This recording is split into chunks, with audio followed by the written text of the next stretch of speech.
Ishte Business Magazine, përshëndetje, jemi përsëri live në një intervistë tjetër me aktorët kryesor të industrive pjesëmarrëse këtu në panajirin e ekonomisë, ndërtimi dhe Përshëndetje zoti Enea, është kënaqësi që të kemi në këtë intervistë. Ju jeni CEO i Iral Industries. Kompanisë Iral Industries. Po, na flisni pak për Iralin, çfarë përfaqëson, cilat janë produktet kryesore, shërbimet kryesore me të cilat ju përfaqësoheni. Jo vetëm në panajir, po patjetër edhe më qërë. Po, atëherë Iral Industri është një kompani gjermane. Unë jam presidenti i kompanisë Iral Industri, e thënë ndryshe Innovative Iral Industries. Ne funksionojmë dhe operojmë tërësisht në tregun gjerman, sepse atje kemi masivitetin e klientëve, të cilët janë të interesuar në kulturën e këtij produkti, sepse është një produkt që është perfekt për përshtatjen e çdo hapësire industriale për të gjitha funksionet, qoftë në pjesën e industrisë shëndetësore për prodhimin e barnave apo lëndëve ushqimore, qoftë edhe në përpunimin e industrisë së automobilistikës që është shumë e njohur në zonën ku ne operojmë, pra në Baden-Württemberg, ku nëse mund të përmend janë edhe gjigantë të kompanive si Bosch, Daimler, Porsche, Astor, Zeiss dhe shumë kompani të tjera të cilat kanë aplikuar këtë lloj produkti në sipërfaqet e tyre prodhuese, por jo vetëm, sepse kjo nuk shërben vetëm si mbrojtje e shtresës së dyshemes, pra jo vetëm të pjesës së betonit, por ka mbrojtjen e këtij elementi, krijon elasticitet dhe është edhe efekti i dekorit, që sigurisht luan edhe një rol shumë të rëndësishëm për sa i përket pjesës optike, pra ky produkt nuk është vetëm për pjesën e industrisë të çdo kategorie, por është edhe për sipërfaqet indoor-outdoor të ambienteve akomoduese, por edhe për ambientet të jashtme, që janë direkt në kontakt me kushtet klimaterike.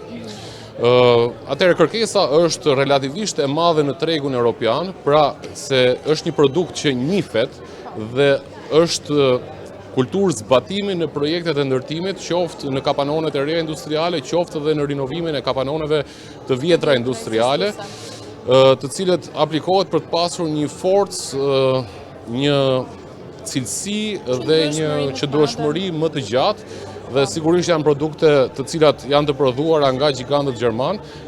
Ne jemi bashkëpunues zyrtar me Karl Benz Kotzal, të cilët janë lider në tregun gjerman për prodhimin e këtij materiali, i cili është gjithmonë e më i pëlqyer dhe po gjen treg edhe në vende të tjera, të cilat po fillojnë po zbatojnë këtë si kulturë ndërtimi. Në Shqipëri, pikërisht aty do edhe dilja, më fal se si është gjendja në Shqipëri, si e shohim? Në Shqipëri ne menduam të shfrytëzojmë këtë panajir sepse e shikojmë si një temë dhe një potencial për zhvillimin e të ardhmes dhe përparimit të industrisë në këtë drejtim. Kjo kulturë është mirë që të integrohet edhe në tregun shqiptar, por arsye të ideologjisë për të hecur drejt frymës europiane dhe për të patur standardet e investimeve të niveleve europiane. Ne po testojmë tregun e investitorëve, po testojmë tregun arkitekturor dhe kompanive ndërtuese për ta prezantuar dhe aplikuar në mënyrën e duhur këtë produkt me të njëjta standarde që neve procedojmë në Gjermani. Praktikisht ne po sjellim disiplinën, kulturën, kualitetin dhe standardin gjerman në tregun shqiptar. Sa realizueshme është kjo? A është tregu gjerman i njëjtë, le të themi, me tregun shqiptar, apo ju të gjeni atë pikën e mesme për ta bërë produktin ashtu siç duhet edhe për tregun shqiptar, pra për t'ia dhënë në formën e duhur dhe tregut shqiptar? Atëherë, kjo është një pyetje shumë e vënd dhe është shumë e rëndësishme për të diskutuar, sepse në radhë parë tregun gjerman me tregun shqiptar nuk mund ta krahasojmë. Sepse industria gjermane është një industri e konsoliduar me vite, të cilat janë lider dhe simboli dhe marka Made in Germany, ose Gemacht in Deutschland, si thojnë gjermanët, është shembull për gjithë botën. Tani, në Shqipëri, problemi është disiplina e tregut, disiplina e klientit dhe disiplina e marrëdhënieve të kompanive me njëri tjetrin në bazë të zbatimit të marrëdhënieve kontraktuale mes investitorit dhe zbatuesit. Nëse këto hallka dhe këto element lidhen në mënyrën e duhur siç funksionon edhe në vendet europiane, praktikisht në Gjermani, aty ku funksionon edhe biznesi jon, atëre për të gjithë investitorët dhe për gjithë kompanitë të cilët kanë interes të investojnë dhe të zhvillohen, por njëkohësisht të zhvillojnë dhe industrinë shqiptare, do të jetë shumë më e lehtë dhe më e realizueshme. Pra, janë disa pengesa të cilat e bëjnë realizimin e biznesit pak më të vonë, të vështirë. Dhe vonesa faktikisht i pamundur nuk është, sepse ka hapësirë, por është diçka që është e panevojshme. Janë disa hallka që me disiplinë pune, me korrektësi dhe me zbatim korrekt të marrëdhënieve kontraktuale, do të jetë shumë më e thjeshtë në krahasim me tregjet e tjera. Me tregjet e tjera, por edhe vetë me marrëdhëniet se si funksionojnë bizneset me njëri tjetër që janë aktualisht në Shqipëri. Po sfidat kryesore të cilat ju hasni në tregun gjerman, sepse ato në industrinë ku ju operoni, patjetër, sepse ato shqiptare pra i thamë, është edukimi i tregut shqiptar që nuk është në nivelin e duhur për pjesën. Sfidat në tregun gjerman janë interesante se janë sfida për të thyer bariera dhe për të thyer kufijt në kuptimin për të zgjeruar si aktivitet dhe për të marrë përsipër edhe më shumë në lidhje me projekten. Pra, ne fokusohemi tek zbatimi në mënyrë rigoroze të projektit, me standard absolut, cilësi absolut, dhe nuk fokusohemi ke paraja. Këtë e bëjmë neve sepse është dashuri për punën që bëjmë. Paraja është mjet, por nuk është qëllimi. Qëllimi është ruajtja e standardit. Në qoftë se ti arrin të ruash një standard dhe je korrekt në marrëdhënie pune dhe në ekzekutimin e projektit tënd, atëre kjo është një plus dhe një pozitivitet shumë i madh për ecurinë dhe ardhmërinë e firmës, pra në rritje. Dhe këto janë pikërisht situata dhe barierat që ne përpiqemi t'i thyejm për të konkuruar edhe më fuqishëm në treg dhe për të pasur një emër edhe më të gjerë, më të sigurt dhe një garanci edhe më të mirë.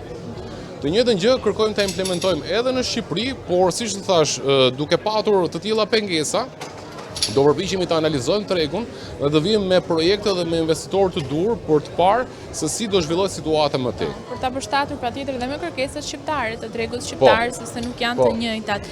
Po pjesëmarrja këtu në Panajërsi e Shin, është hera juaj e parë që merrni pjesë, me cilat janë ato përshpërimet me cilat ju keni ardhur këtu dhe jemi në ditën e dytë Panajërit, jemi gati në mes të përfundimit të ditës së dytë, kështu që patjetër që një përshtypje e keni, një feedback e keni marrë.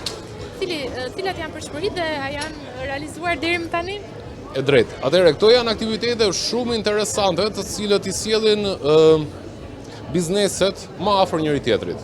Shkëmben kontakte, shkëmben kartë vizita, shkëmben projekte, diskutohet, flitet dhe kuptohet se si do të ketë se si do të jetë bashkëpunimi dhe ecuria në vazhdimsi dhe të krijohet përshtypja e një potenciali që ky treg ka dëshirë dhe do vërtet të shkojë drejt industrisë europiane. Pra, të marrë standardin të cilën ne pretendojmë dhe kërkojmë. Është interesante fakti që ky produkt, si herë e parë që prezantohet zyrtarisht në Shqipëri, ka një interes goxha të madh nga ana e ndërtuesve për aplikimin e këtyre produkteve në sipërfaqet e dyshemeve të ndërtimit për objekte dhe projekte të caktuara, sipas dëshirës së klientëve dhe ndërtuesve, sigurisht. Nëse investitorët dhe ndërtuesit arrin të ruajnë marrëdhënie korrekte bashkëpunimi, siç funksionon edhe në tregun europian, praktikisht në Gjermani ku neve funksionojmë, atëre mund të sjellin projekte edhe më të mëdha me idenë që si prodhues të ofrojmë edhe sistemet e seminarëve për trajnimin e personave të cilët kanë interes në përpunimin e këtij produkti, duke e zgjeruar si aktivitet dhe si produkt. Por në të ardhmen nuk i dihet, nëse vërtet janë kushtet e favorshme, mund të si ta shpjegoj, mund të integrojmë kompani në Gjermani që mund të investojë në Shqipëri për të krijuar edhe vende pune, pra që produktit të fillojë të prodhohet edhe këtu, të fillojë një gamë më e gjerë e këtij materiali që të njihet, të prodhohet dhe të aplikohet. Dhe sigurisht kjo është zhvillim për vendin, sepse është teknologji gjermane, janë më shumë vende pune, është kualitet dhe standard i rritur. Pra, e gjithë curia varet nga tregu se si do zhvillohen projektet. Nëse ne shikojmë që ka vërtet interes dhe korrektësi mbi të gjitha në zbatimin e marrëdhënieve kontraktuale, sigurisht që do të jetë shumë më e thjeshtë për neve që ta sjellim në jetë në mënyrën e duhur këtë projekt. Mirë, zoti Gjoko, unë ju falenderoj shumë, ju uroj shumë suksese dhe uroj shumë që të gjitha këto projekte që sapo i përmendët i bëjmë të aplikueshme edhe në Shqipëri, pse jo. Kështu faleminderit. Ju falenderoj dhe ishte kënaqësi. Faleminderit. Miqtë e Business Magazine, faleminderit që na ndoqët live, vazhdoni ta ndiqni edhe për intervistat të tjera gjatë gjithë ditës së sotme.